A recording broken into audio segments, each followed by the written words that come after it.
Hello, welcome to the sideboard here at the StarCityGames.com Standard Open here in Cincinnati, part of the SCG Tour, brought to you by Ultimate Guard. I'm Nick Miller alongside Jackson Hicks. How you doing, sir? Not too bad. I'm 7-1 right now. Came down up from the commentator's way. Matthias and Ryan said you traveled down. Yeah, from Minneapolis. I actually just teamed with Matthias and GP Cleveland. That was pretty fun. He said you're a person to watch, and I said, all right, well, if he starts doing well, we'll keep track of him. Lo and behold, 7-1, doing pretty well. Not too bad. Got a win on camera last round playing a black-red aggro deck with a bunch of new cards from Amonkhet. Yeah. An Hour of Devastation. Yeah. You got kind of everything going together with both sets. So. Yeah. So it's a black-red aggro deck, but don't be deceived by the aggressive part. This deck can go late. Dread Wanderer, Scrap Heap Scrounger, and Earthshaker Kenra all come back from the graveyard. Cut to Ribbons also does. So it's kind of like I'm playing like an early game one where my opponents throw away resources so that they don't die, and then I can still beat them late game.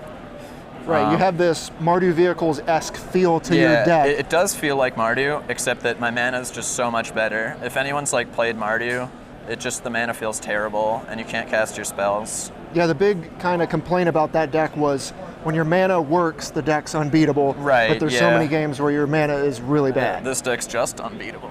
All right, you heard it here first, deck tech over. Yeah. Unbeatable. Now, we'll go over some of the other cards here because you have some All-Stars from Hour of Devastation, starting with Earthshaker Kenra, which, as you mentioned, comes back from the graveyard. But also, I think we have to mention Amit Eternal. This is the card that draws me to this deck. It's a big part of the deck. So Amit Eternal is really good because it's just a giant creature. I mean, clearly, it's 3 mana 5/5. And then the card shines when you're just killing their creatures every turn. So, like, I'll play Amit Eternal, they'll play a creature, I'll kill it, I'll bash them. And it also adds to the fact that this deck has a bunch of incidental damage that doesn't go through combat. So, like, this has Afflict 3. This Ribbons can flash back, Disintegration goes at them, Chandra goes at them. So a lot of times if my opponent's just at 10 and they have 10 blockers, they're still like which actually happens with the Blue-White Monument deck, you can still easily win through that. Right, with Afflict and all this flashback damage, you can actually fight through a clogged board state. And so this isn't much to the deck, but Amit Eternal, being a very big creature, your opponents really want to like double block it a lot, and that happens like a lot with Thraben Inspector decks, is that they'll make it like a 4/4 and then they'll double or triple block with it. I'll get an Afflict trigger and then I'll kill one of their guys. And it really just forces them into bad situations. The card's like especially good against Mardu Vehicles as it single-handedly kills Gideon. It's really good against like blue-white when they don't have Monument. Right, this is the card that really kind of drew my eye. I played against this card in the pre-release last weekend. Yeah. Got absolutely ran over by it. And I was like, this card has to have legs in Standard. When you see a 3 mana 5/5, it usually comes with a massive drawback, like Phyrexian Negator or something like that. Right.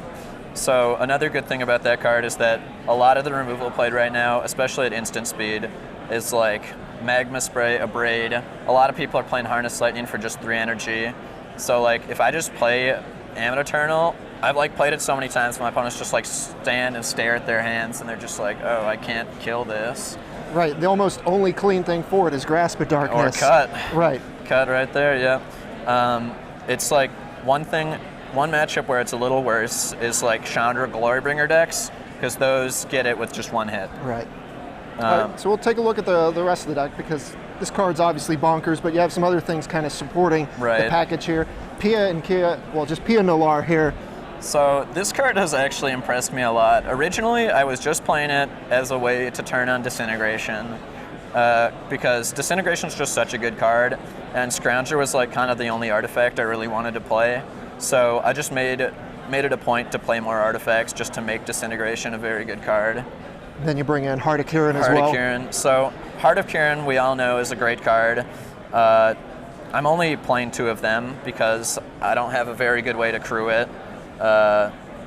Consistently at least, and a big part of my deck is that it just like never has like super awkward draws, and having too many of a legendary card can lead to that. Sure, we've seen that in Mardu Vehicles before, but your deck has 3 or 4 good ways to crew it. Plus you have Chandra here, which I saw you earlier in the tournament just play Chandra, up it, play Heart of Kiran. On the next turn, you could block with it. Right. So you have a lot of plays with that. Good at protecting the Chandra.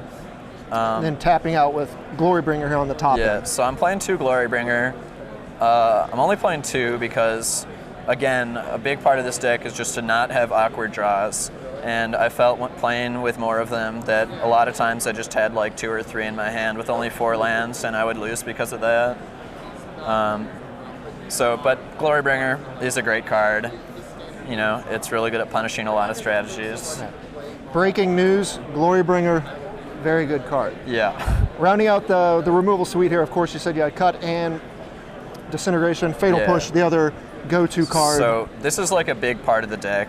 We've seen Cut in like the Teamer Energy decks, but we've never really like seen like a black-red aggro deck since Cut was printed, and you would be amazed on how good this card is. It's just like, even the Cut portion is just very good, and it comes back to just deal like 5-6 damage to my opponent, and like playing an aggro deck, that's just so good. Like, Cut to Ribbons is a big reason why I can play 25 lands in an aggro deck, why I don't flood, why I can like win the late game. Right. You have 3 of the cycling lands, so 25 lands, but you do have a little insurance if you kind of draw too many of them.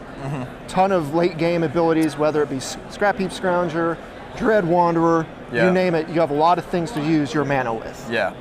All right, so we've seen, the main deck. You come out strong at the early game, and then you have the tools to play a late game.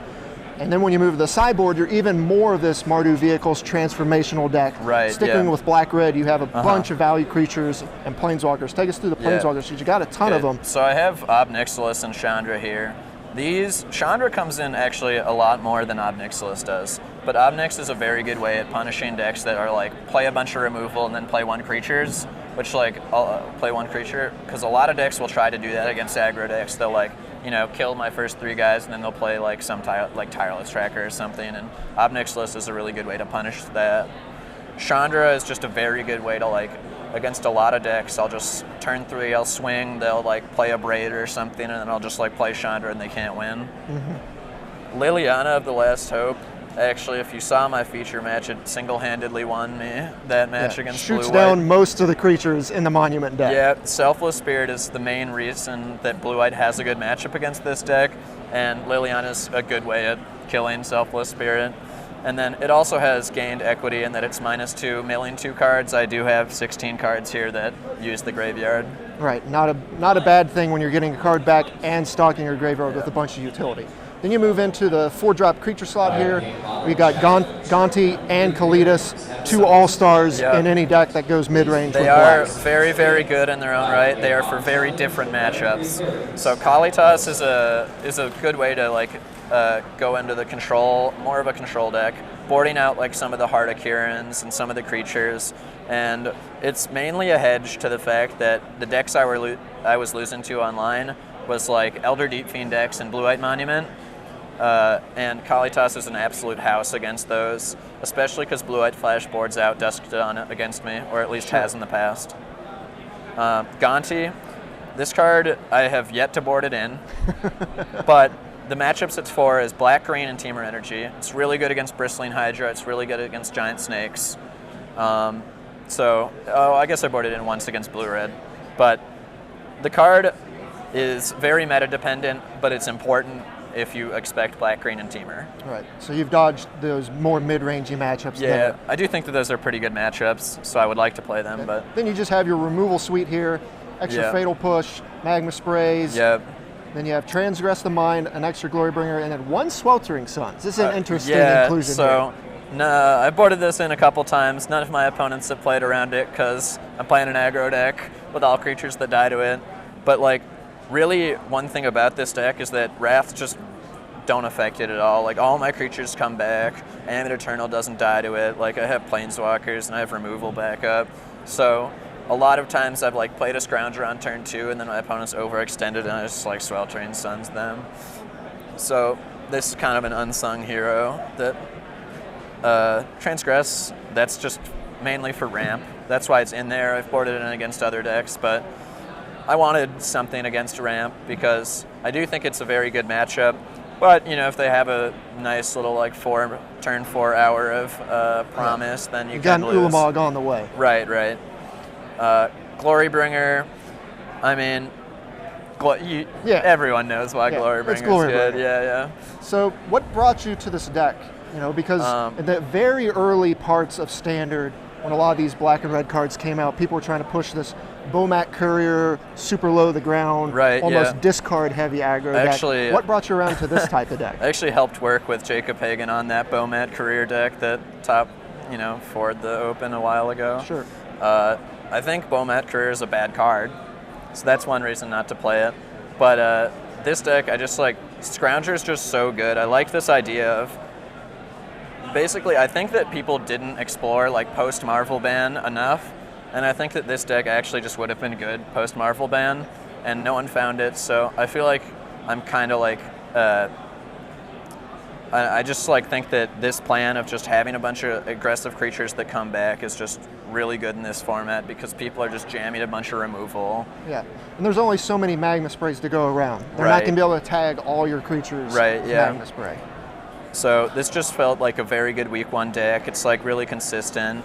So, I mean, it's just consistent. It kills your opponent fast. And, if you're someone that doesn't really like to flood, playing aggro decks, then this is a very good deck for you. All right. Well, you're 7-1 so far. You got one more round here left in day 1. Looking to close it out strong. Yeah.